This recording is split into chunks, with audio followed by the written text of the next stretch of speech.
Tubaye ikaze mu kiganiro tugiye kugirana uyu munsi n'umuganga wabyigiye ubikora by'umwuga, ari bunatwibwire mu mazina, atubwire n'ibyo akora n'aho tumusanze.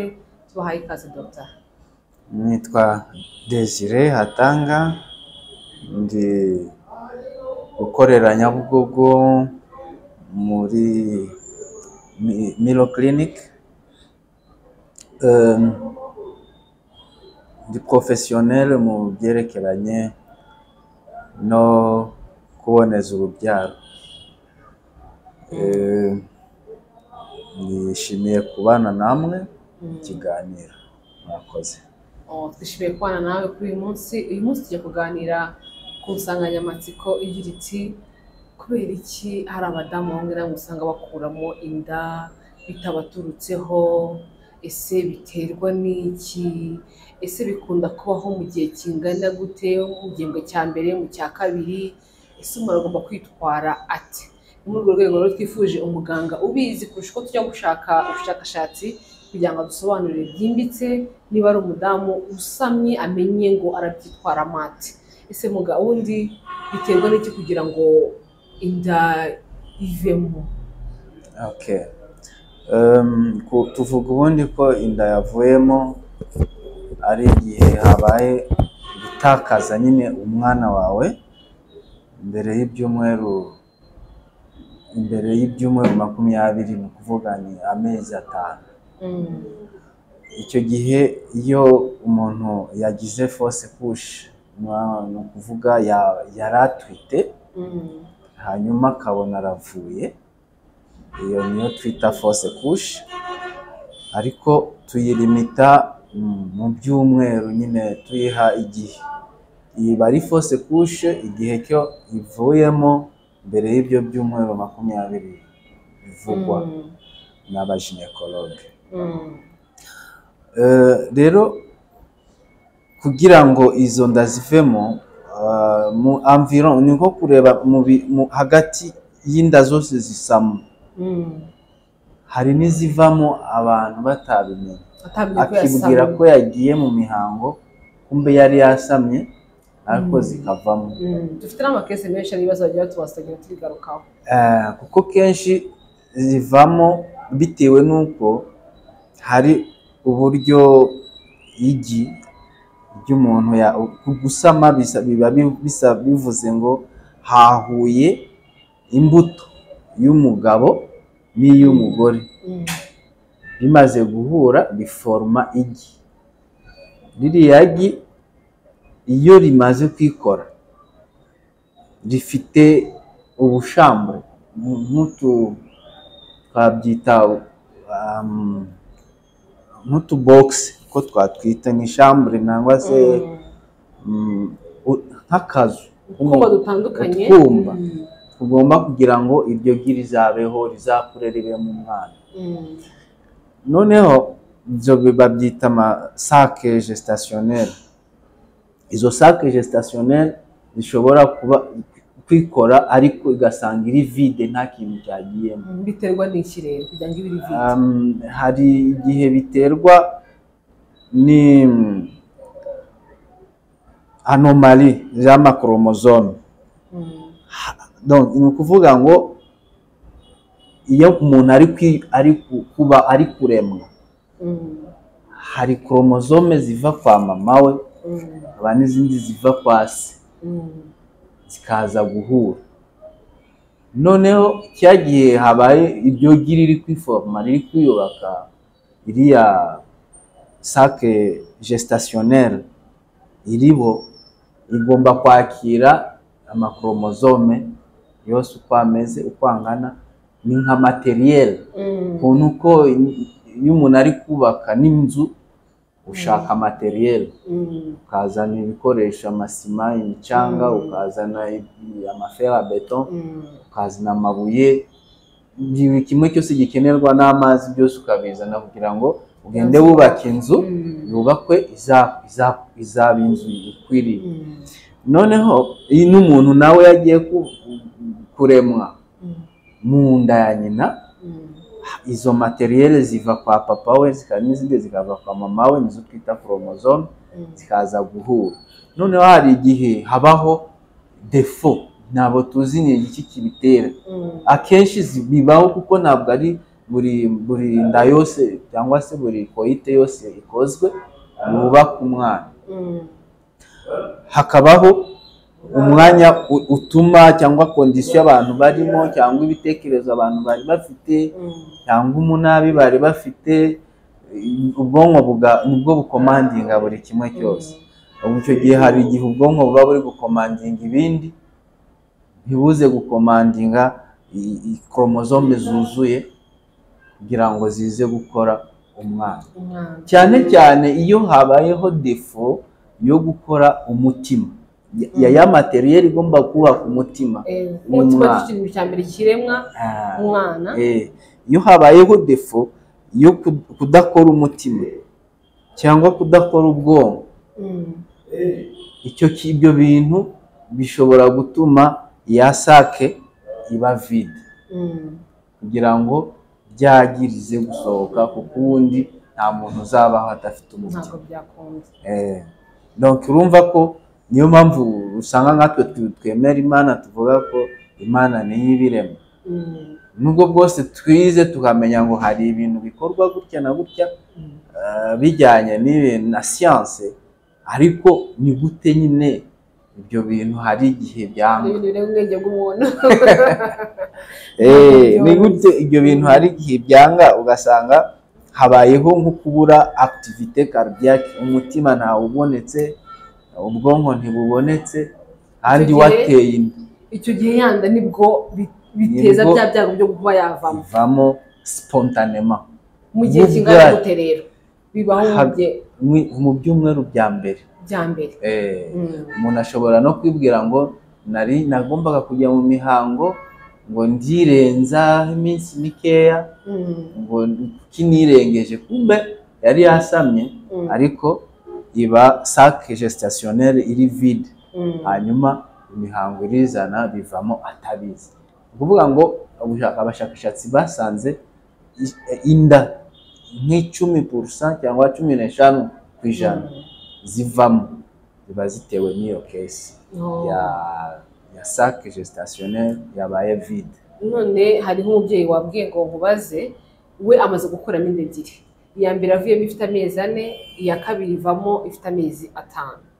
Aribaza, iya kabiri yavuyemo yarakoze urugendo rurerure, ava tuvuge nk'urugendo rw'amasaha nk'7 mu modoka, akibaza nta kindi kibazo afite, ariko yamaze gusama inda 3 zivamo bamubwira ko nta kibazo afite. Ese n'ibiki byo kwirinda? Nuko urwo rugendo yabakoze rurerure, hari ibyo kurya se umuntu arya bikaba byatuma inda ivamo, hari imirimo runaka se umuntu akora ikaba yatuma inda ivamo.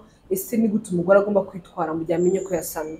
Yaho ndumva twahagera mu kanya, ariko mbere y'uko tuhajya ukomeze ukonserve icyo kibazo neza, turaza kugisubiraho.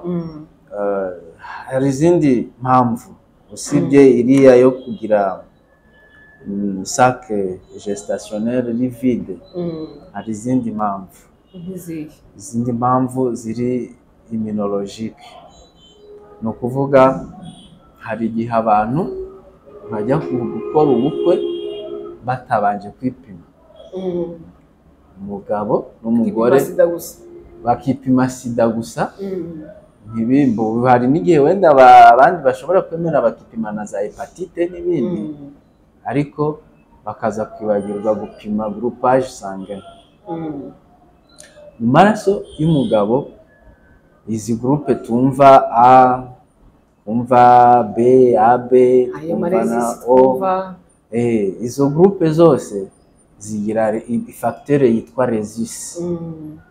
Ifacteur ya resist nayo iri mu bintu bimwe bituma inda zivamo, bitewe n'uko umuntu yashatse ashakana n'uwo badahuje resist cyangwa se badashobora kugira compatibilité.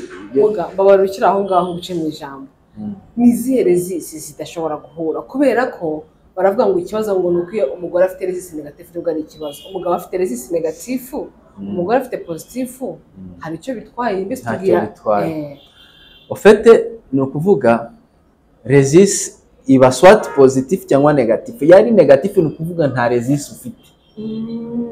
Ubwo iyo facteur ya resist ntabwo igaragara mu maraso yawe. Umugabo ashobora kuyibura cyangwa umugore akayibura. Noneho umugabo udafite resist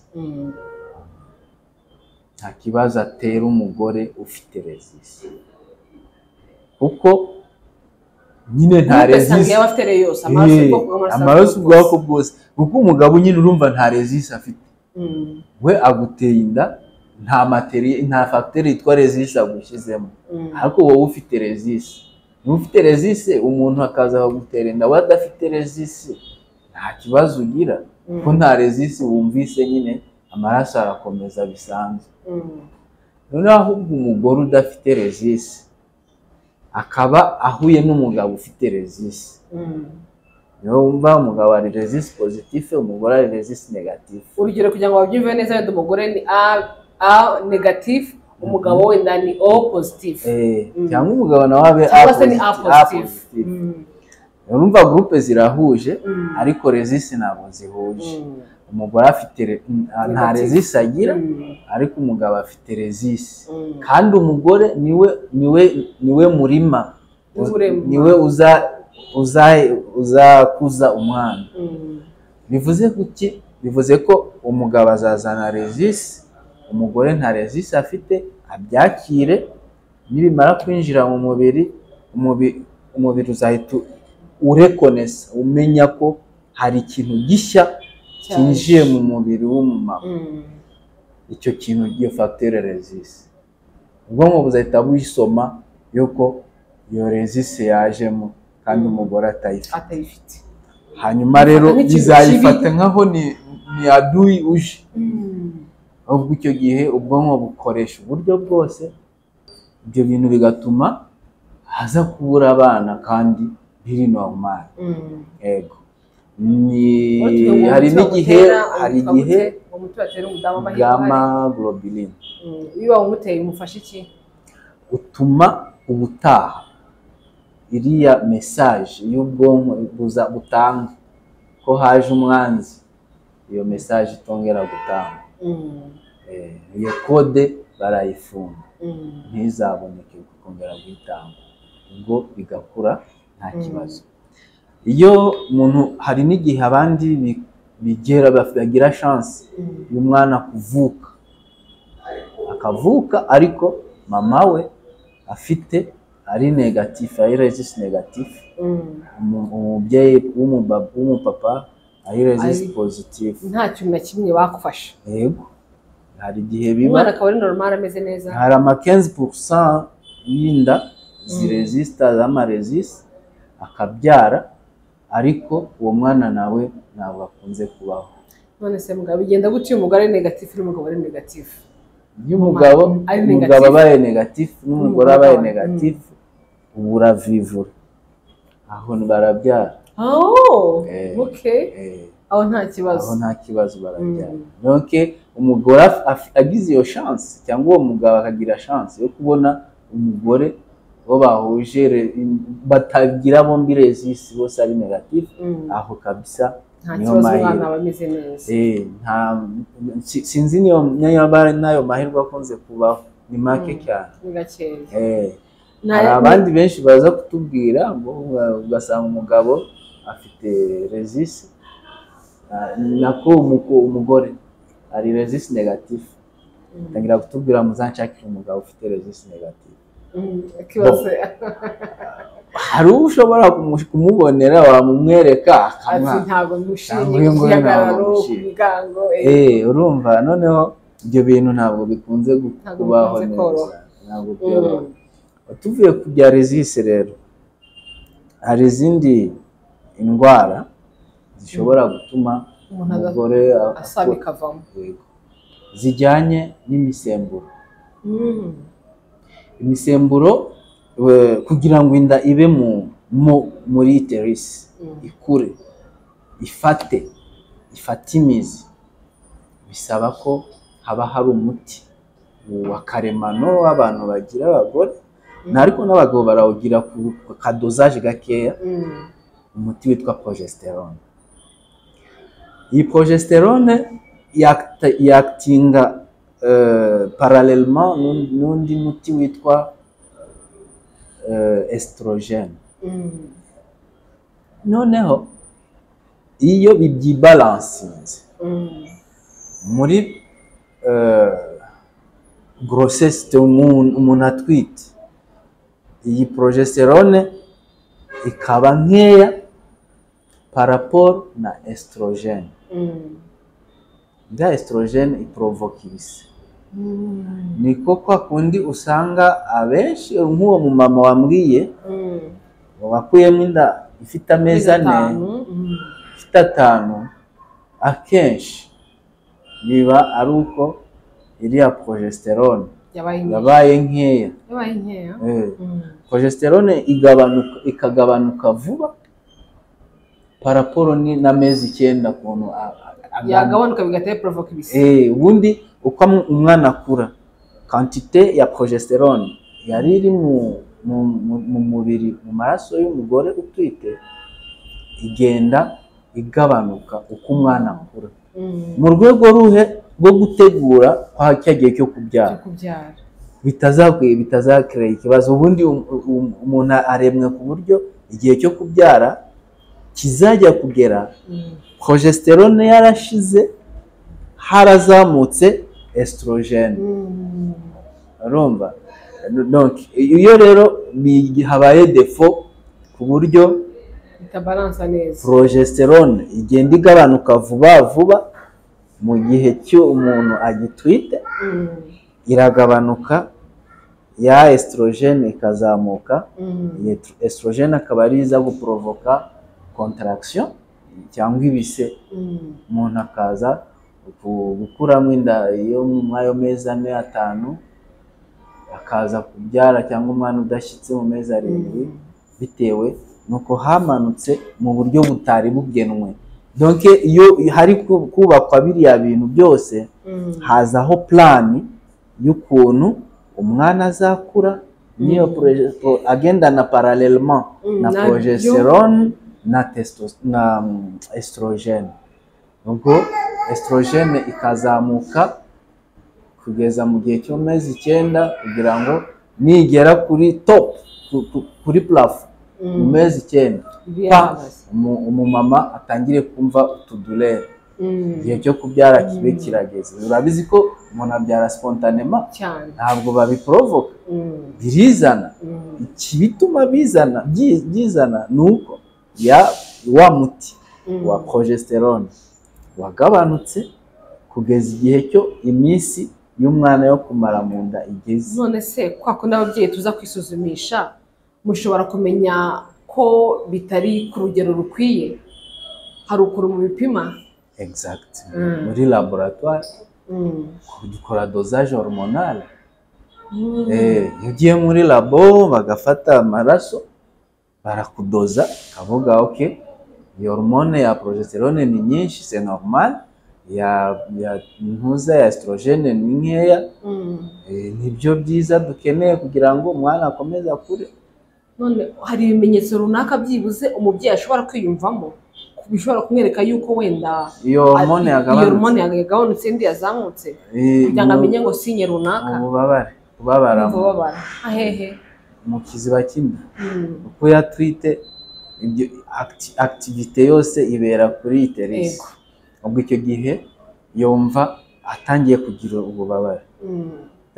ububabare, agomba gutekereza swati wabona ari hormone yagabanutse, cyangwa se wenda hari ikindi cyabitera, kuko hari izindi mpamvu ziri isolé zidasanzwe, ziba nka accidental, zitewe n'ama infection y'amavirusi, nazo zishobora gutuma haza kubaho gukuramo inda bidasanzwe. Niyo mpamvu muri CPN iyo dukora antenatal care, abamama tubapima ziriya amavirusi cyangwa tukazikingira, ziriya nkingo zifite akamaro, baduha. Nicyo gituma hari n'ukuntu habaho traumatisme physique, kwa kundi wambwiye ngo wa mama ishoti yageze urugendo rurerure ukaza kwakitinga ku ntuzi kunda birashoboka cyane. Hari umuntu ugira iterisi ifite ligament zidafashe cyane ku mugongo, ubundi iterise uzarebe neza iyo umuntu agiye gukuramo inda no kubyara umugongo uracika cyane. nuko iterise ukuntu ifashe mu nda, hari ahantu ziriya ligama zayo ziziritse ku mugongo. Noneho hari uburyo ushobora gukora amasekuse agenda, umuntu agenda ku mamoto mu mihanda mibi, cyangwa se urugendo rurerure yicaye igihe kirekire, akaza kuruha wa mugongo, ziriya ntuze zigatuma habaho ikibazo cy'ububabare. Ububabare bwaba bwinshi bugatera kuzamura wa mutima ubwiye wa estrogene, hanyuma inda ikavamo. Yego, ibyo nabyo ni ikintu kibaho kidasanzwe, ariko gikunze kuba ku bantu babyize izo ka accidentelle. Usibye izo anomalies z'amavirisi n'ama-infection bacterienne, nazo zituma umuntu urakoze cyane kuvuga kuri infection, kuko barajya bavuga ko infection ishobora gutuma utanasama. Ese habaho infection vaginale, habaho ngo na infection zishobora kugera no muri iterisi. Nabyo nagira ngo dusobanure gatoya, ni izihe infection zishobora gutuma umuntu adasama, ese ni izihe infection umudamu ashobora kurwara zikaba zatuma niba yanasamye ashobora kubura umwana we? Infection virale ndahera ku cyo cya nyuma, kuko turi muri focus yo gukuramo inda. Infection virale cyane nizo zituma inda zivamo, kuko ziriya virusi ziragenda zikinjira kuri ntuzi iriya ngobyi ibihetse umwana mu nda, iyo tuyita placenta mu Gifaransa. Ziriya virusi zijya muri placenta bitewe n'uko muri placenta habaho ntuzi activité nyinshi y'amaraso. Harimo placenta igira utuveso twinshi, plus vascularisé, bitewe n'uko apport alimentaire ibyo umwana bigomba gutunga umwana ni oxygene cyane cyane. Iyo mama atwite umwana ntabwo agomba kubura oxygene, ntabwo agomba kubura amanitrima, donc zino amavitamine zingizi. Nuko abantu batamenya ko tuzifata ngo ni ibintu biri simple, ariko ni ibintu by'ingenzi cyane. Les micro éléments y'amanitrima makeya, umutu twama vitamine, surtout nka vitamine yitwa acide folique. La acide, niyo mpamvu babwira abadamu kurya ibintu birimo acide folique cyane. Acide folique ituma hataza kuzabaho malformation y'umugongo y'umwana. Yego, urabona hari abantu bavuka bafite nk'amabosi inyonje, akenshi bikunze kuba cause cyane ya acide folique yabuze mu byumweru bya mbere. Wagisama fo kuba arya imbuto nyinshi, imboga nyinshi. Ibyo bintu bibiri nta nubwo ari ibintu bikaze byo kuvuga ngo none se biterwa ko hari igihe usama nturya muga neza ibintu byose ukabivaho, ukagira iriya maleze, ugahorera isesemi n'icyuya kigava mu nda, ku buryo wahugwa n'imbuto. Hari igihe wumva nta kintu na kimwe ushaka kurya, ukarya byo kugira ngo udapfa, ugakoza mu nda akantu gatoya. Umubyeyi we aba agomba kubigeza gute? Ni ugufata amavitamine yo mu binini. Uwahuzwe rero izo mbuto n'imboga afite ibyago byo kugira umwana utameze neza, ariko ashobora kubishakira mu miti yo kuri farumasi. Icyo gihe akanywa iyo miti. Naho mu buzima busanzwe mbona abamama benshi hari imbuto bashobora guhinga, akavuga ati nkunzizi iyi ngiyi uru rubuto rwo nduriye ni sawa, ubwonko bwagakomeza kubirya nta kibazo. Imboga nazo agahitamo izo ashoboye, zanze bikanganye ntacyo bitwaye. Navugaga nyine ko izo facteurs zindi zituma umuntu akuramo inda, imyaka. Kubera ku myaka ingahe rero? Umumama wese urengeje imyaka 35 ari muri range y'abantu bagira iyo facteur yo gukuramo inda bidasanzwe muri iyo myaka, kubera imyaka biba bitewe na niyo yaba yarabyayeho cyangwa ari ubwa mbere abyayeho. ahubwo aho ngaho niho biba bikaze. Nubwo yaba yarabyayeho akaba afite iyo myaka iri kujya hejuru, bifite risk. Ni grossesse twita grossesse aho risk ishobora kuvamo igihe cyose ishakiye, tutazi impamvu cyane ariko bitewe n'iyo myaka afite. Donc facteur âge, info abantu kubyara hakiri kare kuko icyo gihe activité ziba zirimo zifite ntuza yose. Ikindi ni izo antecedents yo gukuramo inda nyine. Umuntu wakuyemo inda ubushize akongera agahita asama vuba vuba, nawe ari muri risk yo kongera gukuramo inda. Tubwire rero ni ibihe byiza kugira ngo niba uhuyemo inda muri kuno kwezi kwa 9 gutambutse, ese nakongera kugerageza amahirwe yo gusama mu gihe kingana gute? Ngomba kwiha ikiruhuko kingana gute? Ubundi sibye ko abantu tuba dukunda ngo dukore ibintu byihuse vuba vuba. Gukuramo inda bimeze nk'ukuntu iterisi ibibara nk'uko wabyaye. Yes. Okay. Ibibara nk'uko wabyaye. Noneho activité zayo zitangira nyuma y'ukwezi n'igice.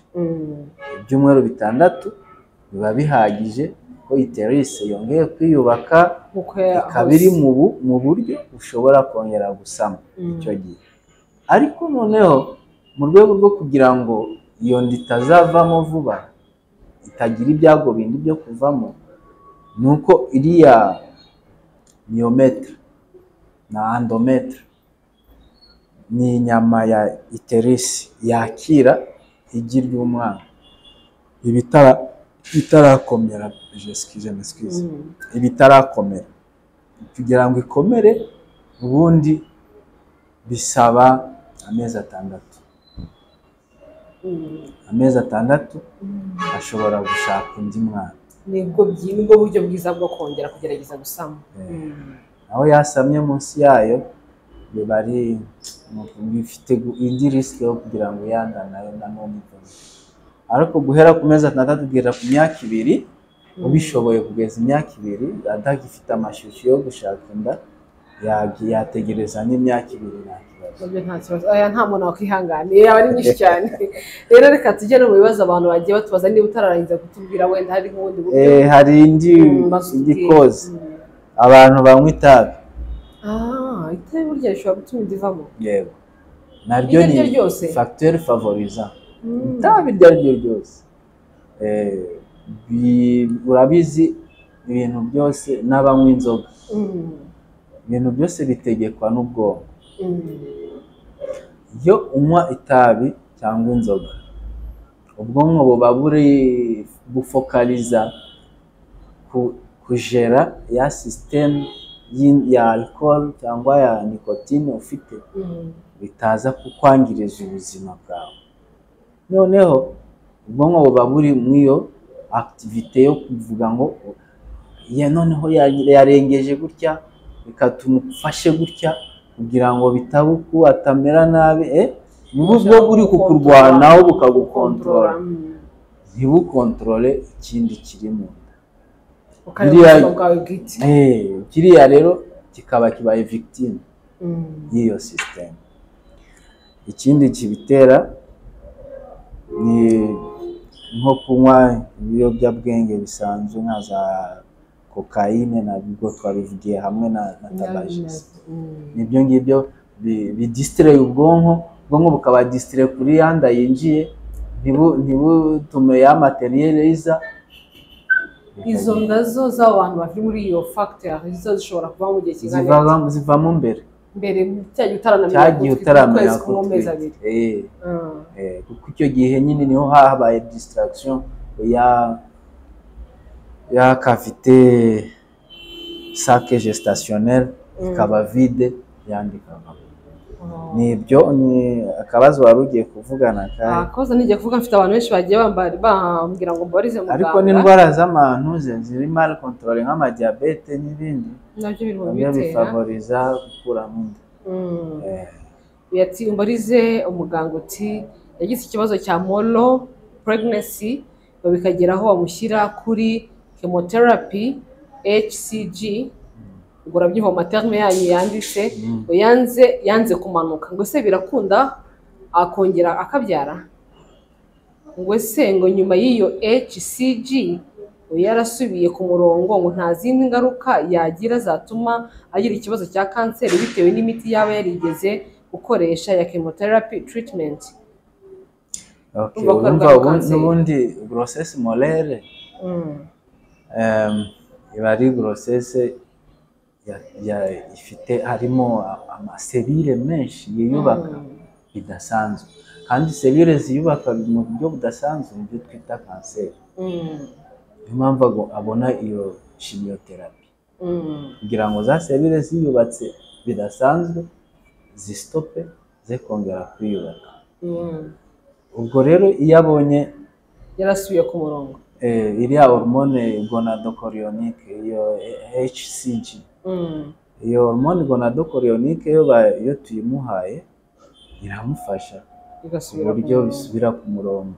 Ntabwo agomba kugira inquiétude yo kuvuga ngo bizamutera kanseri kandi ari kuri chimiotherapy. Ubwo chimiotherapy ituma iriya situation irangira agasama ikaba neza. Ubwo bivuga ko afite amahirwe yo kongera gusama neza. Wow.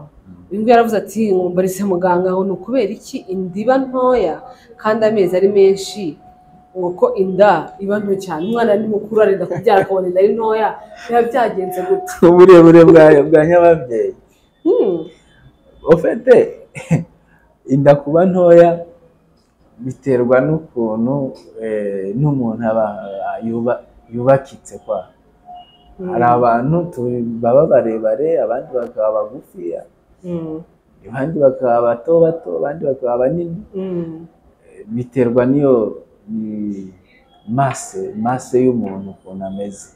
Ofet iteris mu burebure bwayo iyo dupima amasantimetre kugeza ku mezi 9, ofet tubara ukwezi kumwe kubara santimetre enye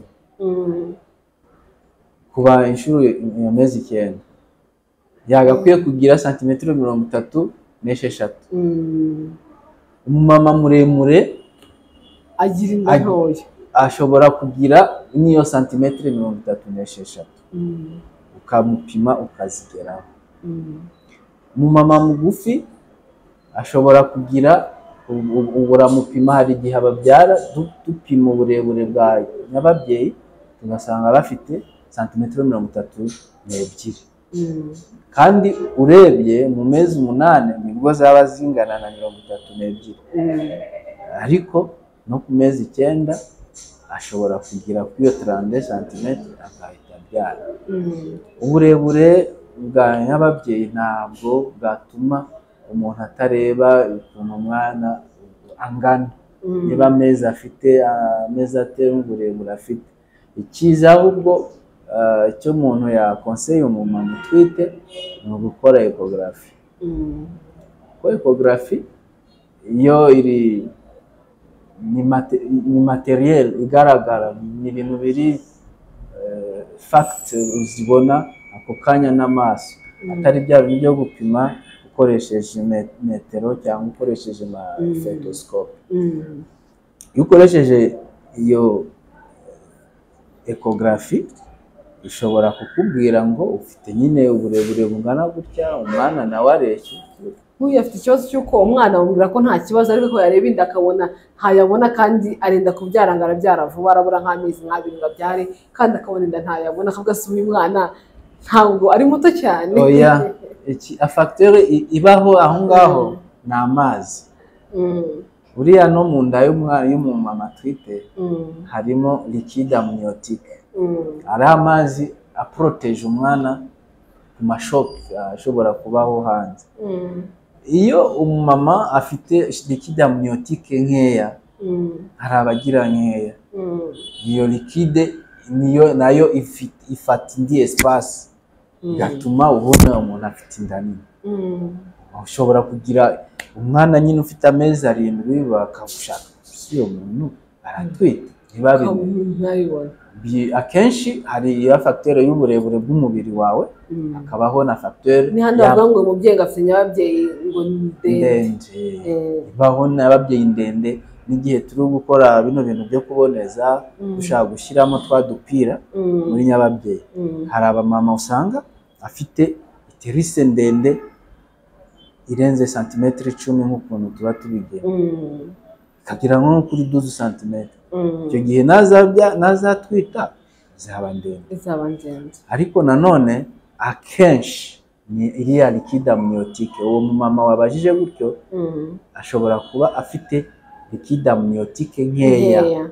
Ubwo bivuze ko abandi bagira n'abindi ari ntandi avuga ati twite 3 abafite iyo acide amniotique nyinshi, iyo liquide amniotique nyinshi bari nyinshi, ashofite kuba n'umwana umwe mu nda ukabona afite inda nini uko afite iyo liquide nyinshi. Hari undi nabaje ikibazo rwose cyankoza no ku mutima ati mumbarize muganga uti mumbarize ati ikibazo nari mfite, mama wanjye amaze gusama inshuro 2 ariko inda igeze mu mezi 8 irikoro bikavamo, kandi banaramurinze ibibazo byose byatuma atagira ikibazo. None biterwa n'iki ko neje bundi byarongeye bimubaho ku buryo waje kumuteruramo umwana yapfuye? Mu bimaze kuturenga rwose, umudufashe mu dusobanuro biterwa n'iki? Uwo mumama ashobora kuba afite nka hypertension, zamubaze neza. Abafite hypertension ntabwo agera igihe cyo kubyara, kandi urumva aba hageze baba buri minsi mike. Icya kabiri ashobora nibyo twavugaga by'indwara z'amadiyabete, nazo ziri influencer n'iyo situation. Icya gatatu hari nka iyo umuntu afite ibibazo bya thyroid ni subona glande thyroide ni glande iba hano. Iyo umuntu yayigize iyo yabyimbye agira umwingo. Iyo afite ikibazo k'iyo glande thyroide nawe ashobora kugeza umwana akagira amezi 7-8 akaza kuvamo anapfuye bitewe n'izo ndwara. Akenshi n'izo ndwara cyangwa se atake y'amavirisi. Agomba kuba hafi y'abaganga igihe cyose atwite, akaba aribo bamukurikirana bakamenya ikibazo yaba afite. Hari undi muntu nawe wajije ikibazo aravuze ati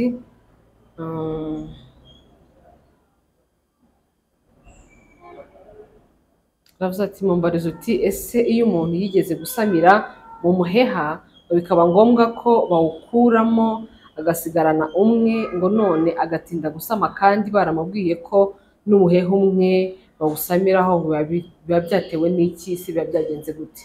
Maze igihe kinini ategereje. Stress aba afite cyangwa ubwo baba bafite butuma nakubwiye ko ibintu byose bikorwa mu bwonko. Umuntu yakoze iyo mu muheha ni grossesse extra-utérine. Iyo grossesse extra-utérine ni inda umuntu asama aho kugira ngo ize kwiyensera muri nyababyeyi, ikajya kwiyensera mu muheha uturutse uriya w'umuyoborantanga. Iyo nda niba umuntu wagize icyo kibazo bikaza gutuma bamubaga n'uwo muyoboro bakawuca cyangwa bakawukuramo, agasigara n'umwe, afite amahirwe yose yo gusama 100% yo gusama. none ko byatinze. Impamvu nakubwiye ngo ashobora stress. kuba yaragize trauma.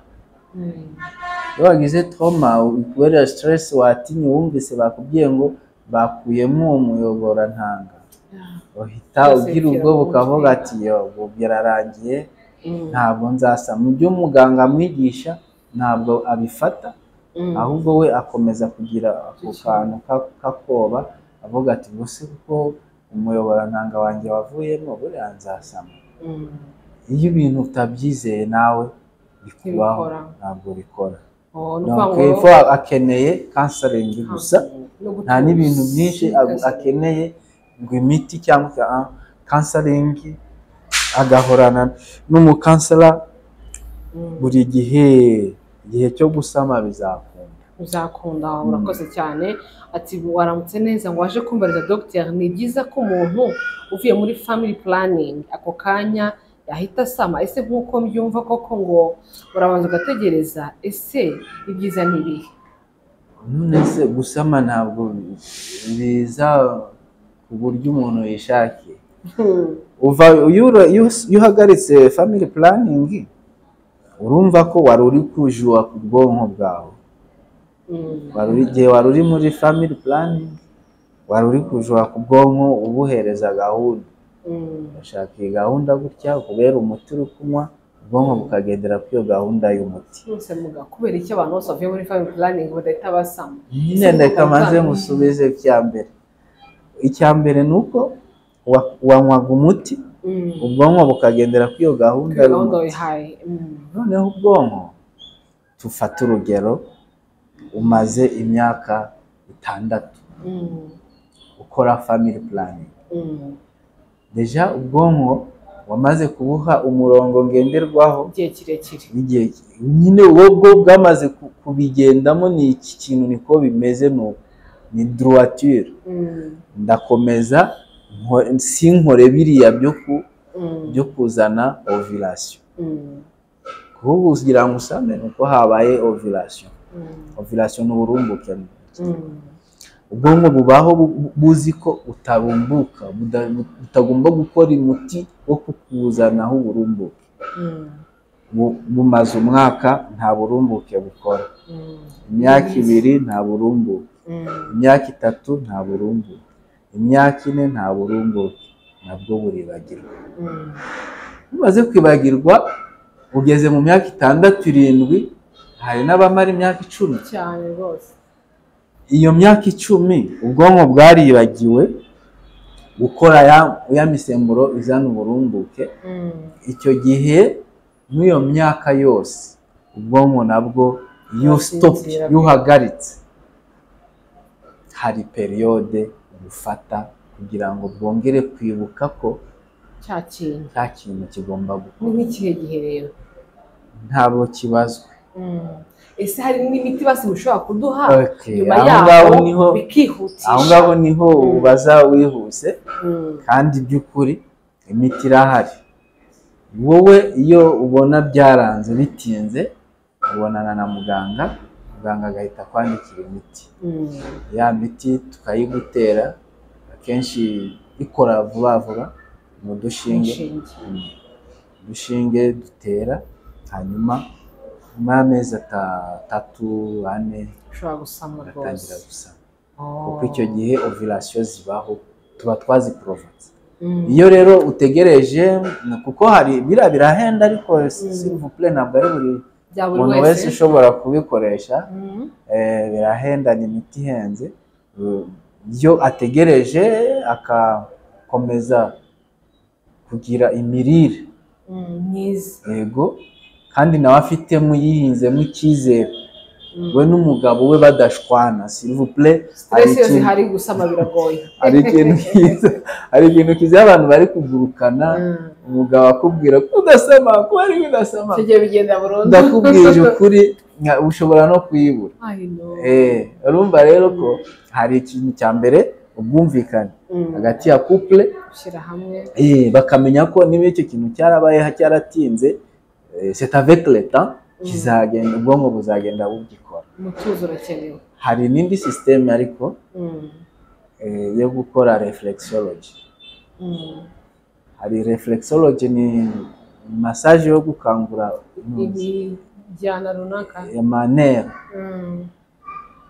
Hari ahantu bakora reflexology bagakanda ahantu hajyanye na hypophyse.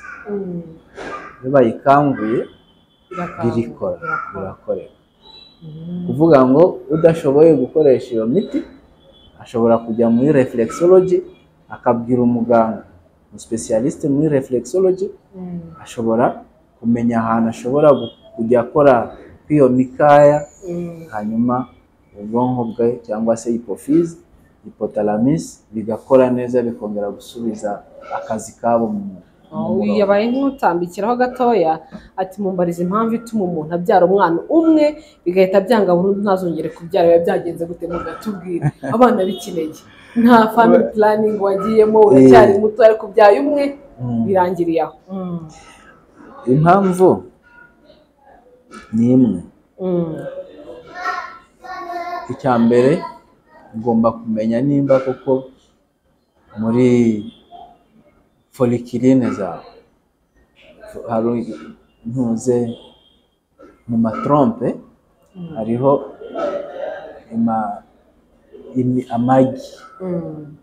amagi y'umugore afite, nizo bita folliculine.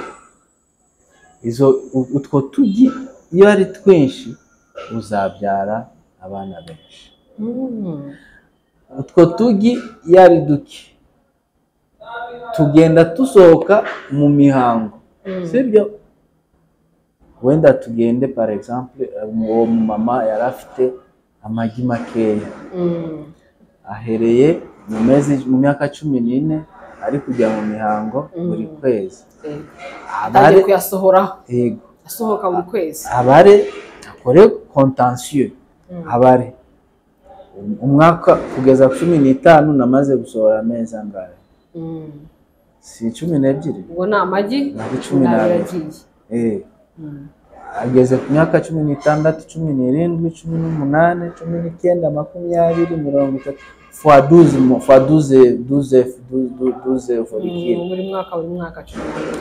Follicule imwe, ebyiri, eshatu, imyaka iragiye 12 kugeza swat ashatse. Cyagihe abakobwa bavuga jewe ndabanza nakora ambiance yanjye, nzashaka nyuma. Ishaki afite iyo myaka ya 30. Ngaho bara ya myaka 16 itambutse, niba yari afite amagi makeya akaba yarasigaye biriya rizasama, azasama kibloke. Iyo ni facteur yamwe. Ibyo birumvikana. Ni hantu usanga wa mugani w'abantu bagisama bari mu myaka 50. None se muga ko batubwira ko ngo iyo wabyaye kare uba ufite amahirwe menshi ngo ko wakomeza kubyara mu gihe no muri za 40 na aba ari byo? Kugeza muri za 40 iyo wabyaye kare umva niyo facteur nayo yishireho y'amagi menshi. Nicyo kintu kibereyeho medicine igira abantu inama no kubabwira ngo wowe ufite amagi menshi. Hari umuntu subizi ko hari umuntu dushobora kwanga gukora ligature ya trompe,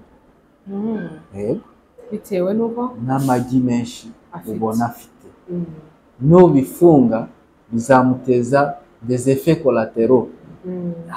No kuvuga kubera wakoze iki, umubiri nawo urishakira izindi nzira zo kwirwanaho zikatezwa mu myanya myibarukiro zo kuva cyane, akagira amamyome, akaba afite ibyo byago byo kugira amafibrome bitewe na biriya bintu, iriya activité twahagaritse kandi yari idakwiye guhagarara.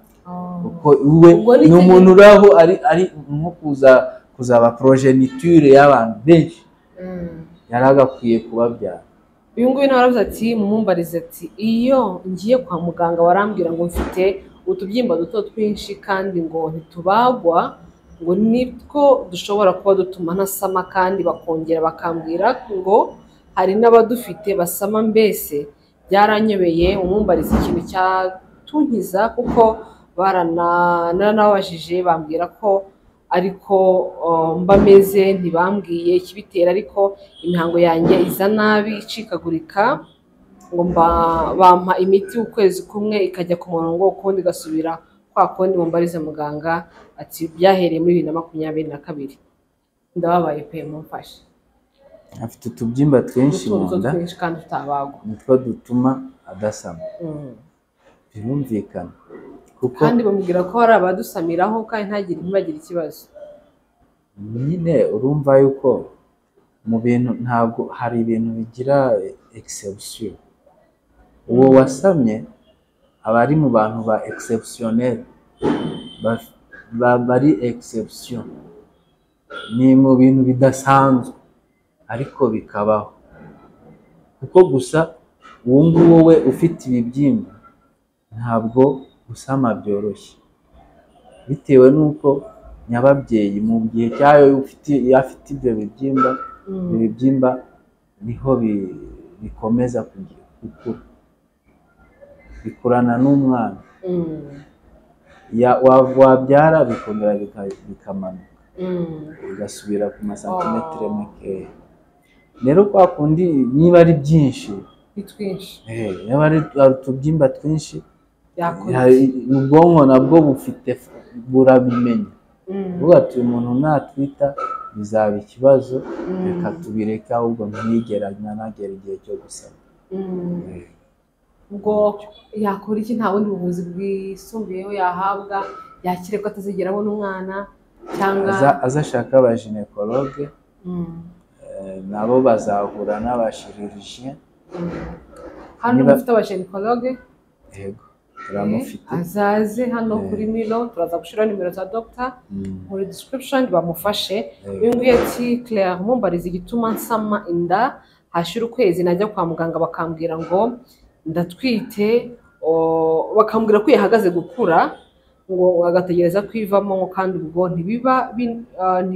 ntibaba banayibonye muri nyababyeyi, iyo hashize ukundi kwezi yanda ivamo.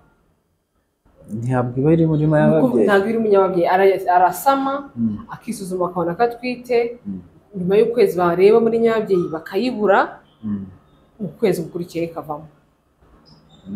ni za nda twavuze ziba zidafite intozi, ziba zagize iriya igi ryayo ritarimo, nizo ngizo.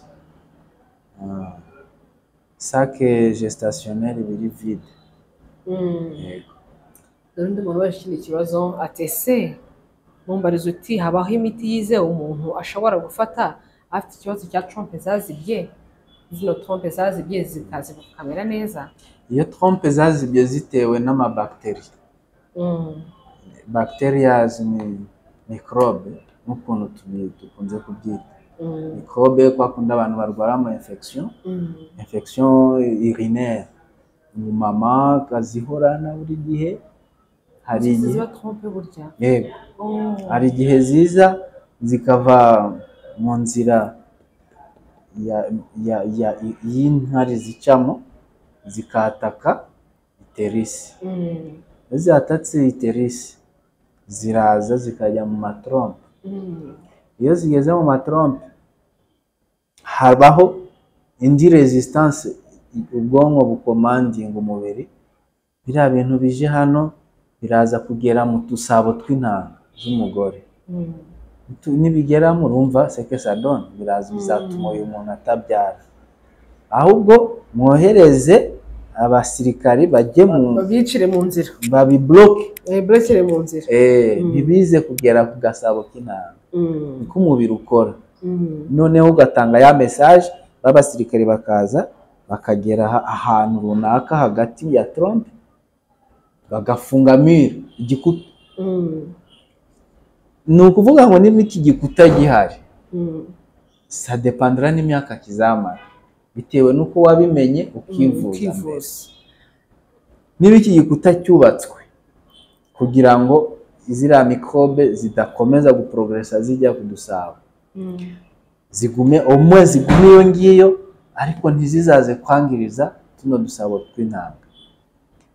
Iki gikuta gituma giproteja nyine ibi ngibi by'ahangaha, ariko na anaval naho bigatuma intanga y'umugabo azatera itazambuka ntihagire gutera inda. Ibyo ngibyo bikaba obstacle, donc haba hariho busho. Niba hari icyo kintu habaye obstruction, hari imiti dupompa muri uterus ishobora kugenda ikazibura, iragenda ikazibura. Icyo ngicyo uwo muntu ufite ikibazo nk'icyo nawe agomba kubona umuginekologe. yaza hano muri Nilo Clinic yaza kuri Nilo Clinic. Dr arahari, Dr Carlos agomba kumwitaho agahita abikora neza. Byiza cyane, ndumva twagize ikiganiro cyiza cyane. Ababyeyi benshi barashubijwe, kubera ko iyo wifuza urubyaro nturubone Dr, ni ibintu biba bibabaje cyane muri rusange. Gira rero inama wagira ababyeyi ko bagomba kwitwararika, ko bagomba kwitwara ni gute kugira ngo babungabunge ubuzima bw'umwana n'ubuzima bw'umubyeyi, ndetse n'abafasha babo babafashe bate. Tujyaniranye n'iyo kiganiro twagize, uburyo bwo kugira ngo yitware kugira ngo atagira ibyago byo gukuramo inda. Icya mbere, igihe umuntu muri buzima busanzwe twemera ko umuntu yatwise kuko yashatse umugabo, umugabo akamutera inda babana. Icya mbere rero bagomba kuzajya babanza kwipima, buri muntu akamenya ese resisi zanjye n'izawe bizakorana, mukavivura icyo kintu kikaba kivuyeho.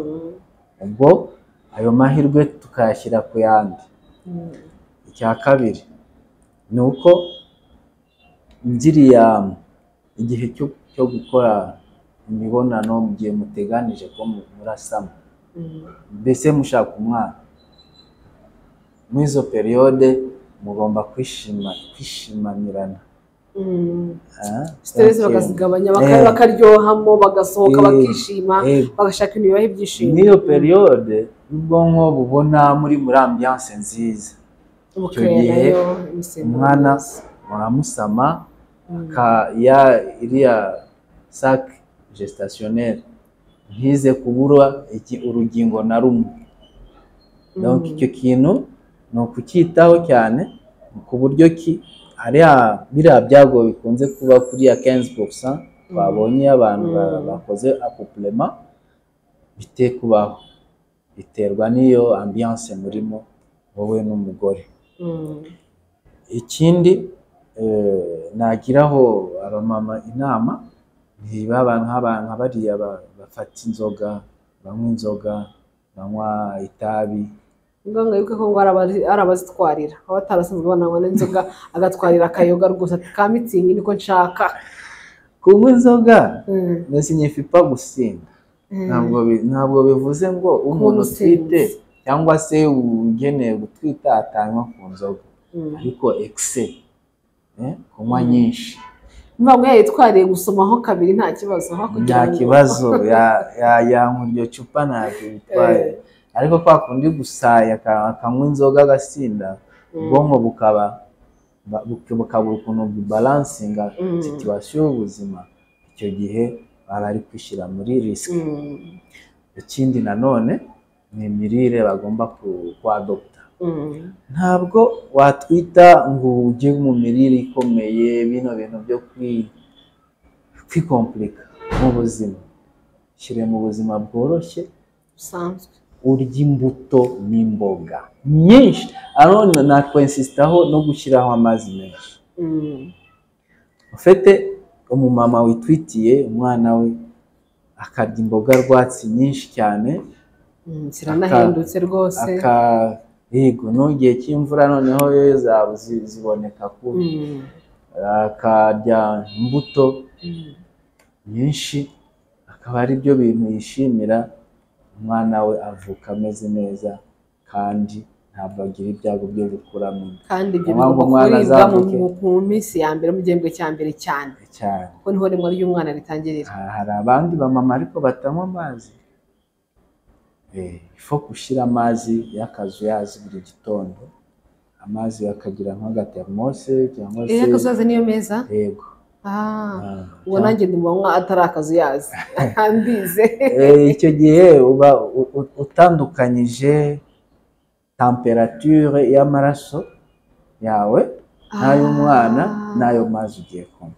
Noneho iyo ubishyize mu gifu, ubwonko butuma igifu muzamure temperature y'ayo mazi, hakaza kubaho akazi kari katari ngombwa gukorwa kugira ngo ya mazi mbere y'uko bayafata bayinjiza mu abanza ajya gushyuha nanone. ariko wowe iyo ubikoze iyo ubikoze ukabanza ukayashyushya ukayashyira mu kazu kaba akazuyazi akaba ari bwo uyanywa. Très bien, parfait. Urakoze cyane, reka tugushimire Dr. Twizere ko ntitugukerera, tuzongera tukakubona ko hari ababyeyi benshi bafite ibibazo bitandukanye kandi twifuza kumenya uko twabungabunga ubuzima bw'umubyeyi ndetse n'umwana muri rusange. Mwakoze, nanjye ndabashimiye. Washaka kuza kwivuza muri Milo Clinic yawe basanga hehe? Milo Clinic turi Nyabugogo mu nyubako ya etage ikoreramo Bank of Africa, iri inyuma ya kiriya giteleviziyo kiri inyuma ya fe rouge zigana Kimisagara. Iyo ugeze aho kuri banke ubwira abasekirite bakakwereka ahari ascenseur ikuzamura ikakugeza muri clinique yitwa Milo. Baragufasha bakahakwereka. Ni izihe serivisi dusanga muri Milo Clinic? Muri Milo Clinic hari serivisi harimo dentisterie, iz'amenyo, iza gynéco, iz'abana, iza chirurgie, byo kubaga byoroheje, atari byo nta salle d'ope dufite, ariko biriya bindi byo kudoda ibisebe, byo gusiramura, ibintu nk'ibyo birahari. Serivisi z'ibanze zose zo kwa muganga wazihasanga, kuko ecography irahari, ecography irahari, chaise dentaire irahari, radio irahari, ibizame turabikora muri laboratoire nziza ibijyanye n'igihe. Ibitaro byiza, hari isuku, hameze neza, vraiment bamya serivisi nziza. Nibyo. Mwakoze cyane, turabashimiye abakiriya batugane, natwe turi hafi kubakira no kubaha serivisi nziza. Dufite abaganga bose bafite experience nyinshi, nta mushya urimo, ni abantu bamaze imyaka irenga 20 mu kazi. Murakoze cyane.